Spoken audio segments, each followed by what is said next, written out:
ಎಲ್ರಿಗೂ ನಮಸ್ಕಾರ ಸ್ನೇಹಿತರೆ, ಎಲ್ಲ ವೀಕ್ಷಕರಿಗೆ ದರ್ಶು ಎಜುಕೇರ್ ಚಾನಲ್ಗೆ ಆತ್ಮೀಯವಾದ ಸ್ವಾಗತ ಸುಸ್ವಾಗತ. ಎಲ್ಲರೂ ಹೇಗಿದ್ದೀರಾ?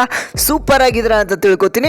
ಸ್ನೇಹಿತರೆ, ಗೃಹಲಕ್ಷ್ಮಿ ಯೋಜನೆಯ 23 ಮತ್ತು 24ನೇ ಕಂತಿನ ಹಣ ನಿಮ್ಮ ಖಾತೆಗಳಿಗೆ ಇನ್ನೂ ಕೂಡ ಜಮಾ ಆಗಿಲ್ಲ ಅಂತಂದ್ರೆ ಯಾವಾಗ ಜಮಾ ಆಗ್ತಾ ಇದೆ ಅಂತ ನಾನು ನಿಮಗೆ ಈ ಒಂದು ವಿಡಿಯೋದಲ್ಲಿ ತಿಳಿಸ್ಕೊಡ್ತಾ ಹೋಗ್ತೇನೆ. ಹಾಗೆಯೇ ನಿಮ್ಮ ಖಾತೆಗಳಿಗೆ ಇಲ್ಲಿ 4,000 ರೂಪಾಯಿ ಹಣ ಜಮಾ ಆಗ್ತಾ ಇರುವಂಥದ್ದು. ಈ ಹಣ ಯಾರಿಗೆಲ್ಲ ಜಮಾ ಆಗ್ತದೆ, ಯಾವ ಫಲಾನುಭವಿಗಳಿಗೆ ಜಮಾ ಆಗ್ತಾ ಇದೆ ಅಂತ ನಿಮಗೆ ತಿಳಿಸ್ಕೊಡ್ತಾ ಹೋಗ್ತೇನೆ ಸ್ನೇಹಿತರೆ. ಹಾಗೆಯೇ ಇಲ್ಲಿ ರಾಜ್ಯ ಸರ್ಕಾರದ ಕಡೆಯಿಂದ ಕೆಲವೊಂದಿಷ್ಟು ಇಂಪಾರ್ಟೆಂಟ್ ಅಪ್ಡೇಟ್ಸ್ ಕೂಡ ಲಭ್ಯವಾಗಿರುವಂಥದ್ದು. ಎಲ್ಲ ಒಂದು ಮಾಹಿತಿಯನ್ನು ತಿಳ್ಕೊಳ್ತಾ ಹೋಗೋಣ. ಈ ಒಂದು ವಿಡಿಯೋನ ಸಂಪೂರ್ಣವಾಗಿ ನೋಡ್ತಾ ಹೋಗಿ. ಹಾಗೆಯೇ ನಮ್ಮ ಚಾನಲ್ಗೆ ಮೊದಲನೇ ಬಾರಿ ಭೇಟಿ ನೀಡಿದ್ರ ಅಂತಂದ್ರೆ ಅಥವಾ ಇನ್ನೂ ಕೂಡ ಚಾನಲ್ಗೆ ಸಬ್ಸ್ಕ್ರೈಬ್ ಆಗಿಲ್ಲ ಅಂತಂದ್ರೆ ಎಲ್ಲರೂ ಕೂಡ ಸಬ್ಸ್ಕ್ರೈಬ್ ಮಾಡ್ಕೊಳ್ಳಿ. ಹಾಗೆ ಪಕ್ಕದಲ್ಲಿರುವಂಥ ಬೆಲ್ ಬಟನ್ ಕೂಡ ಪ್ರೆಸ್ ಮಾಡಿ. ಹಾಗೆಯೇ ಈ ಒಂದು ವಿಡಿಯೋಗೆ ಲೈಕ್ ಮಾಡೋದ್ರ ಮುಖಾಂತರ ಸಪೋರ್ಟ್ ಮಾಡಿ ಸ್ನೇಹಿತರೆ.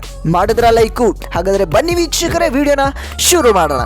ಸ್ನೇಹಿತರೆ, ಗೃಹಲಕ್ಷ್ಮಿ ಯೋಜನೆಯ 23ನೇ ಕಂತಿನ ಹಣ ಈಗಾಗಲೇ ರಾಜ್ಯಾದ್ಯಂತ ಎಲ್ಲ ಫಲಾನುಭವಿಗಳಿಗೆ ಈ ಒಂದು ಹಣ ಏನಿದೆ ಜಮಾ ಆಗ್ತಾ ಇರುವಂತದ್ದು. ಇನ್ನು ಉಳಿದಿರತಕ್ಕಂಥ 30ರಿಂದ 35% ಗೃಹಲಕ್ಷ್ಮಿ ಫಲಾನುಭವಿಗಳಿಗೆ 23ನೇ ಕಂತಿನ ಹಣ ಜಮಾ ಆಗಿರುವಂತದ್ದು ಬಾಕಿ ಇದೆ ಅಂತಾನೆ ಹೇಳಬಹುದು ಸ್ನೇಹಿತರೆ. ಇದೇ ಒಂದು ಸಂದರ್ಭದಲ್ಲಿ ವಿರೋಧ ಪಕ್ಷದ ನಾಯಕರು ಈಗ ಲಕ್ಷ್ಮೀ ಹೆಬ್ಬಾಳ್ಕರ್ ಅವರ ವಿರುದ್ಧ ಒಂದು ಆರೋಪವನ್ನ ಮಾಡ್ತಾ ಇದ್ದಾರೆ. ಹೌದು ಸ್ನೇಹಿತರೆ, ಉಳಿದಿರ್ತಕ್ಕಂಥ ಬಾಕಿ ಕಂತುಗಳೇನಿದೆ ಅಂದ್ರೆ ಆಗಸ್ಟ್ ವರೆಗೂ ಅಷ್ಟೇ ಹಣವನ್ನ ಜಮಾ ಮಾಡಿದ್ದೇವೆ ಅಂತ ಲಕ್ಷ್ಮೀ ಹೆಬ್ಬಾಳ್ಕರ್ ಅವರು ಮಾಹಿತಿಯನ್ನ ನೀಡ್ತಾ ಇದ್ದಾರೆ. ಆದ್ರೆ ಸೆಪ್ಟೆಂಬರ್, ಅಕ್ಟೋಬರ್, ನವೆಂಬರ್ 3 ತಿಂಗಳಿನ ಹಣವನ್ನು ಯಾಕೆ ಬಾಕಿ ಉಳಿಸ್ಕೊಂಡಿದ್ದೀರಾ? ಅದರ ಜೊತೆಗೆ ನೀವು ಆಗಸ್ಟ್ ವರೆಗೂ ಹಣವನ್ನು ಜಮಾ ಮಾಡಿದ್ದೇವೆ ಅಂತ ಹೇಳ್ತಾ ಇದ್ದೀರಾ. ಆದರೆ ಇಲ್ಲಿ ಮಾರ್ಚ್ ಮತ್ತು ಫೆಬ್ರವರಿ ಮತ್ತು ಮಾರ್ಚ್ 2 ತಿಂಗಳಿನ ಹಣವನ್ನು ಜಮಾ ಮಾಡಿಲ್ಲ. ಆದರೆ ನೀವು ಜಮಾ ಮಾಡಿದ್ದೇವೆ ಅಂತ ಸುಳ್ಳು ಮಾಹಿತಿಯನ್ನು ನೀಡ್ತಾ ಇದ್ದೀರಾ ರಾಜ್ಯ ಸರ್ಕಾರಕ್ಕೆ. ಸದನದಲ್ಲಿ ಸುಳ್ಳನ್ನು ಹೇಳ್ತಾ ಇದ್ದೀರಾ ಅಂತ ವಿರೋಧ ಪಕ್ಷದವರು ಆರೋಪವನ್ನು ಮಾಡಿದ್ದಾರೆ ಸ್ನೇಹಿತರೆ. ಇಲ್ಲಿ ಲಕ್ಷ್ಮೀ ಹೆಬ್ಬಾಳ್ಕರ್ ಅವರು ಹೇಳ್ತಾ ಇರುವಂಥದ್ದು, ನಾವು ಈಗಾಗಲೇ ಆಗಸ್ಟ್ ವರೆಗೂ ಹಣವನ್ನು ಜಮಾ ಮಾಡಿದ್ದೇವೆ, 23ನೇ ಕಂತಿನ ಹಣವನ್ನು ನಾವು ಜಮಾ ಮಾಡಿದ್ದೇವೆ, ಎಲ್ಲಾನು ಕ್ಲಿಯರ್ ಮಾಡಿದ್ದೇವೆ ಅಂತ ಹೇಳ್ತಾ ಇದ್ದಾರೆ. ಆದರೆ ಇನ್ನೂ ಕೂಡ ಕೆಲವೊಂದಿಷ್ಟು ಜಿಲ್ಲೆಗಳಿಗೆ, ಫಾರ್ ಎಕ್ಸಾಂಪಲ್ ಹೇಳೋದಾದ್ರೆ ಹಾವೇರಿ ಆಗಿರ್ಬೋದು, ಗದಗ ಜಿಲ್ಲೆ ಆಗಿರ್ಬೋದು, ಇದೇ ರೀತಿಯಾಗಿ 7-8 ಜಿಲ್ಲೆಗಳಲ್ಲಿ ಇನ್ನೂ ಕೂಡ ಫೆಬ್ರವರಿ ಮತ್ತು ಮಾರ್ಚ್ ತಿಂಗಳಿನ ಹಣ ಜಮಾನೇ ಆಗಿಲ್ಲ. ಹೇಗೆ ನೀವು ಜಮಾ ಆಗಿದೆ ಅಂತ ಒಂದು ಮಾಹಿತಿಯನ್ನು ನೀಡ್ತಾ ಇದ್ದೀರಾ ಅಂತ ಆರೋಪವನ್ನ ಮಾಡಿದ್ದಾರೆ. ಹಾಗೆಯೇ ಇಲ್ಲಿ ಅಶೋಕ್ ಅವರು ಕೂಡ ಸಿಎಂ ಸಿದ್ದರಾಮಯ್ಯ ಅವರ ಮುಂದೆ ಲಕ್ಷ್ಮೀ ಹೆಬ್ಬಾಳ್ಕರ್ ಅವರು ಯಾಕೆ ಸುಳ್ಳು ಮಾಹಿತಿಯನ್ನು ಕೊಡಬೇಕು, ಸುಳ್ಳನ್ನ ಹೇಳಿದ್ದೆ ಆದರೆ ಸುಳ್ಳು ಹೇಳಿರ್ತಕ್ಕಂಥ ಅಧಿಕಾರಿ ಅಂದರೆ ಸುಳ್ಳು ಮಾಹಿತಿಯನ್ನು ನೀಡಿರುವಂಥ ಅಧಿಕಾರಿಗಳ ಮೇಲಾದರೂ ಕ್ರಮವನ್ನು ತಗೊಳ್ಳಿ, ಅಥವಾ ಸುಳ್ಳು ಹೇಳಿರ್ತಕ್ಕಂಥ ಮಂತ್ರಿಯ ಮೇಲಾದರೂ ಕ್ರಮವನ್ನು ತಗೊಳ್ಳಿ, ಯಾಕೆ ಸುಳ್ಳನ್ನು ಹೇಳಬೇಕು ಸದನದಲ್ಲಿ ಅಂತ ಇಲ್ಲಿ ವಿರೋಧ ಪಕ್ಷದವರು ಆರೋಪವನ್ನು ಮಾಡಿದ್ದಾರೆ ಅಂತಲೇ ಹೇಳ್ಬೋದು ಸ್ನೇಹಿತರೆ. ಹಾಗೆ ನಿಮ್ಮ ಖಾತೆಗಳಿಗೆ ಇನ್ನೂ ಕೂಡ ಭಾಳಷ್ಟು ಅಂದ್ರೆ 5 ಕಂತಿನ ಹಣ ಜಮಾ ಆಗಬೇಕಾಗಿರುವಂಥದ್ದು. ಕೆಲವೊಂದಿಷ್ಟು ಫಲಾನುಭವಿಗಳಿಗೆ ಈಗಾಗಲೇ 4,000 ರೂಪಾಯಿ ಹಣ ಜಮಾ ಆಗ್ತದೆ. ಅದು ಯಾವ ಹಣ, ಯಾರಿಗೆ ಜಮಾ ಆಗ್ತದೆ ಅಂತ ವಿಡಿಯೋ ಕೊನೆಯಲ್ಲಿ ತಿಳಿಸ್ಕೊಡ್ತೀನಿ. ವಿಡಿಯೋನ ಸಂಪೂರ್ಣವಾಗಿ ನೋಡಿ ಸ್ನೇಹಿತರೆ. ಇಲ್ಲಿ ನೋಡಿ, ಈಗ ನಿಮಗೆ ಬಾಕಿ ಇರತಕ್ಕಂಥ ಫೆಬ್ರವರಿ ಮತ್ತು ಮಾರ್ಚ್ ತಿಂಗಳ ಹಣ ಏನಾದರೂ ಬಾಕಿ ಇತ್ತು ಅಂತಂದರೆ ಅದನ್ನು ಪರಿಶೀಲನೆ ಮಾಡಿ ನಾವು ಅದನ್ನು ಚೆಕ್ ಮಾಡಿ ಈಗಾಗಲೇ ನಿಮಗೆ ಕೂಡಲೇ ಹಣವನ್ನು ಜಮಾ ಮಾಡ್ತೇವೆ, ಫಲಾನುಭವಿಗಳ ಖಾತೆಗಳಿಗೆ ನಾವು ಕೂಡಲೇ ಜಮಾ ಮಾಡ್ತೇವೆ ಅಂತ ಇಲ್ಲಿ ಖುದ್ದಾಗಿ ಸಿಎಂ ಸಿದ್ದರಾಮಯ್ಯ ಅವರೇ ಒಂದು ಅಪ್ಡೇಟನ್ನು ಕೊಟ್ಟಿದ್ದಾರೆ, ಮಾಹಿತಿಯನ್ನು ಕೊಟ್ಟಿದ್ದಾರೆ ಸ್ನೇಹಿತರೆ. ಹಾಗೆ ಇನ್ನೂ ಕೂಡ ನಿಮ್ಮ ಖಾತೆಗಳಿಗೆ ಜಮಾ ಆಗುವಂಥ ಪ್ರೊಸೆಸ್ಸು ಅಂದರೆ ಬಾಕಿ ಏನಿತ್ತು ಆ ಒಂದು ಹಣವನ್ನು ಜಮಾ ಮಾಡಲು ಯಾವುದೇ ರೀತಿಯಂಥ ಅಪ್ಡೇಟ್ಸ್ ಈಗ ಲಭ್ಯವಾಗಿಲ್ಲ, ಯಾವುದೇ ರೀತಿಯಾಗಿ ನಿಮಗೆ ಹೇಳಿಲ್ಲ, ಮಾಹಿತಿನ ಕೊಟ್ಟಿಲ್ಲ ಇಲ್ಲಿ ಸಿಎಂ ಸಿದ್ದರಾಮಯ್ಯ ಅವರು. ಹಾಗೆಯೇ ಅದನ್ನು ಚೆಕ್ ಮಾಡ್ತೀವಿ ಅಂತ ಅಷ್ಟೇ ಒಂದು ಮಾಹಿತಿಯನ್ನು ನೀಡಿದ್ದಾರೆ ಅಂತ ಹೇಳ್ಬೋದು.